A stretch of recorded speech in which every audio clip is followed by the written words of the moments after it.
இறை இயேசுவுக்குள்ளே பிரியமான பிள்ளைகளே, பெற்றோர்களே, உறவுகளே, திருவருகை காலத்தினுடைய முதலாவது ஞாயிறு தினமாகிய இன்று நாங்கள் ஆண்டவருடைய பிறப்பினை கொண்டாடுவதற்காக எங்களை ஆயத்தப்படுத்துவதற்கு நமது நாட்டிலே நாங்கள் அனுபவித்துக் கொண்டிருக்கின்ற இந்த இயற்கை அனர்த்தத்தோடு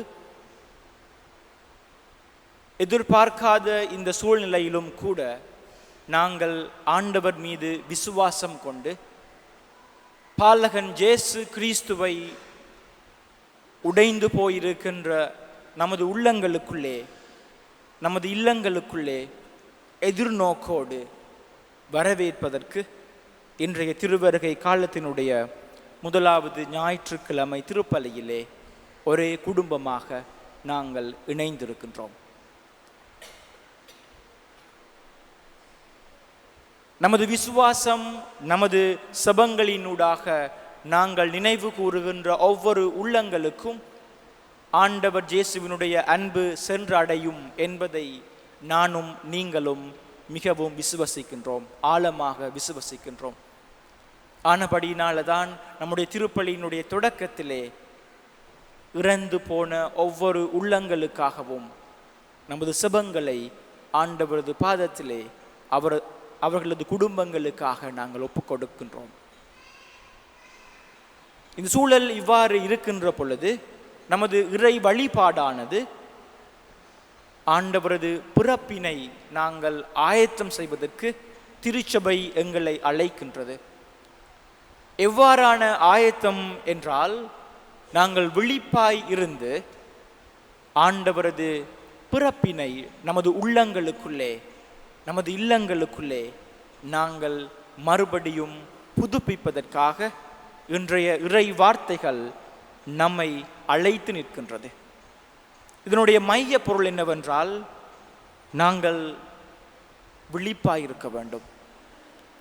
நம்முடைய வாழ்விலே நாங்கள் நகர்ந்து கொண்டிருக்கின்ற நமது வாழ்வு தொடர்பாக நாங்கள் விழிப்பாக இருக்க வேண்டும். நாம் ஆரம்பித்த நமது தை மாதத்திலே நாங்கள் ஆரம்பித்த நமது இந்த வருட வாழ்வானது 2025 ஆண்டு பில்கிரிமேஜ் ஆஃப் ஹோப், எதிர்நோக்கோடு பயணிக்கின்ற திருச்சபையாக நாங்கள் ஆரம்பித்த இந்த ஜூபிலி ஆண்டானது நாங்கள் இப்பொழுது எவ்வளவு தூரம் நாங்கள் பயணித்திருக்கின்றோம், நமது வாழ்விலே, நமது குடும்ப வாழ்விலே, நமது தனிப்பட்ட வாழ்விலே நாங்கள் பயணித்த இந்த பயணமானது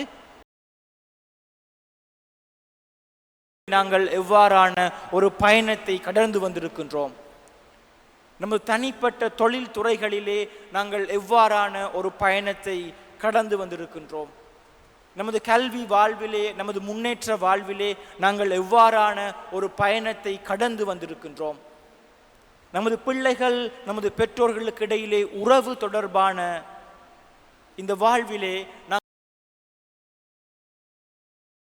இருக்கின்றோம் என்று சொல்லி நாங்கள் சிந்திப்பதற்கு அழைக்கப்பட்டிருக்கின்றோம். ஏனென்றால் நாங்கள் ஆரம்பித்திருக்கின்ற இந்த திருவருகை காலமானது வெறுமனே நாங்கள் கிறிஸ்துவை நமது உள்ளத்துக்குள்ளே, பாலகன் இயேசுவை நமது இல்லத்துக்குள்ளே வெறுமனே ஆடம்பர வாழ்வுக்குள்ளே வரவேற்பது மாத்திரமல்ல, நாங்கள் கடந்து வந்த பாதைகளை சரி செய்து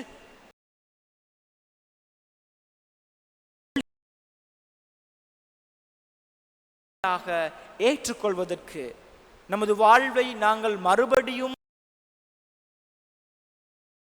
நாங்கள் விட்ட பிள்ளைகளை மறுபடியும் சரி செய்வதற்கு, நாங்கள் மன்னிக்க முடியாத நபர்களை மறுபடியும் மன்னிப்பதற்கு கடவுள் கொடுக்கின்ற, திருச்சபை கொடுக்கின்ற ஒரு அழகிய நாள்தான் இன்றைய ஞாயிற்றுக்கிழமை நாங்கள் ஆரம்பித்த இந்த திருவருகை காலத்தினுடைய முதலாவது ஞாயிற்றுக்கிழமை ஆகிய எதிர்நோக்கோடு பயணிக்கின்ற கிறிஸ்தவ மக்கள். நாங்கள் எதிர்நோக்கோடு பயணிக்கின்றோம். ஏனென்றால் நாங்கள் வரவேற்க இருக்கின்ற கிறிஸ்து நமக்கு வாழ்வு எதிர்பார்க்கின்றோம். போன கிழமை நானும் ஃபாதர் ஜூட் அவர்களும் வருகின்ற வருடம் நாங்கள் நமது பங்கிலே நடைபெற இருக்கின்ற ஆண்டவருடைய பாடுகள், மரணம், உயிர்ப்பு, அந்த மீட்பினுடைய அந்த காட்சியை நாங்கள் அரங்கேற்பதற்காக அதற்கான மேடையினை நாங்கள் போயிருந்தோம். நாங்கள் அங்கு போய்கொண்டு இருக்கின்ற வழியிலே எங்களை ஏற்றிச் சென்ற அந்த பிக்மியை ஓட்டி சென்று போன நபர் ஜாயல பகுதியைச் சேர்ந்த ஒரு கத்தோலிக்க இளைஞர், திருமணமாக வாழ்ந்து கொண்டு வந்த அந்த நபர் எங்களோடு பேசிக்கொண்டிருந்தார். நாங்கள் சென்ற அந்த பயணத்தின் போது அவர் பகிர்ந்து கொண்ட விடயம்தான், ஃபாதர், நான் 8 வருடங்களுக்கு முன்பாக துபாய்க்கு போயிருந்தேன்.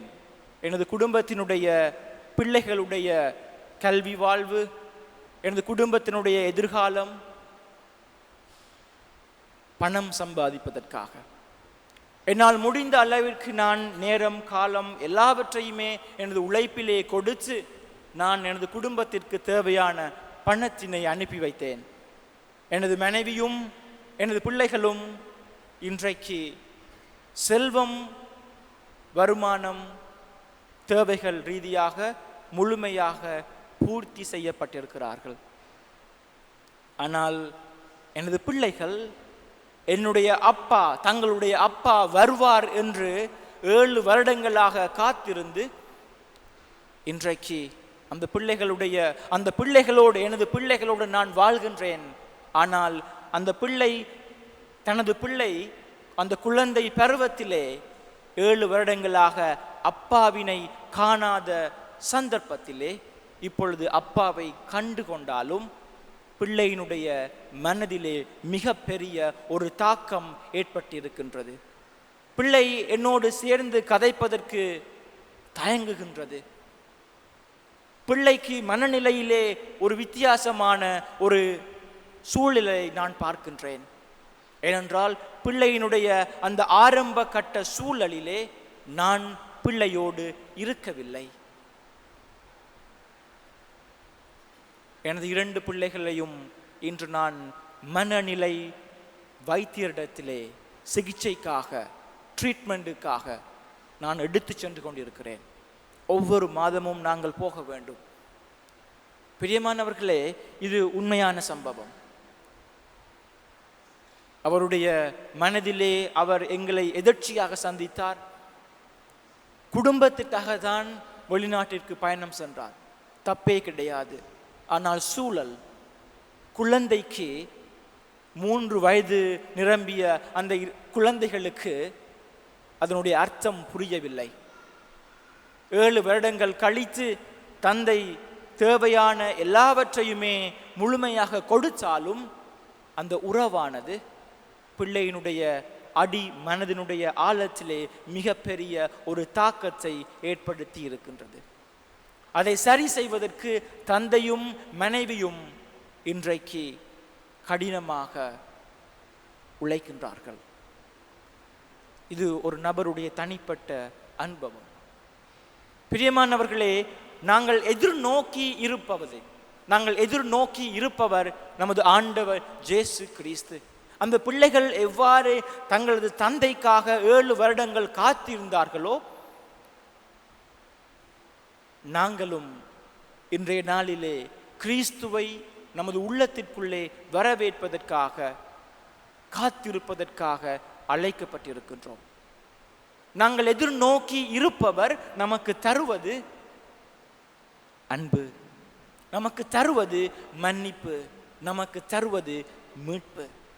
ஆகவே கிறிஸ்துவை நமது உள்ளத்துக்குள்ளே நாங்கள் வரவேற்பதற்கு நமது உறவுகளை நமது வாழ்க்கை என்னும் இந்த பயணத்திலே நமது உறவுகளை நாங்கள் பேணி பாதுகாக்க வேண்டும்.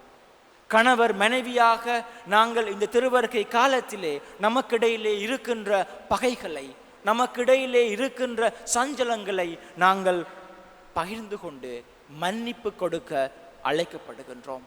பிள்ளைகள் பெற்றோர்களுக்கு இடையிலே இருக்கின்ற அந்த இருமாப்பு, அந்த பகை, மன்னிக்க முடியாத சூழல்களை நாங்கள் கிறிஸ்துவை வரவேற்பதற்கு நாங்கள் மன்னிப்பு கொடுக்க அழைக்கப்படுகின்றோம்.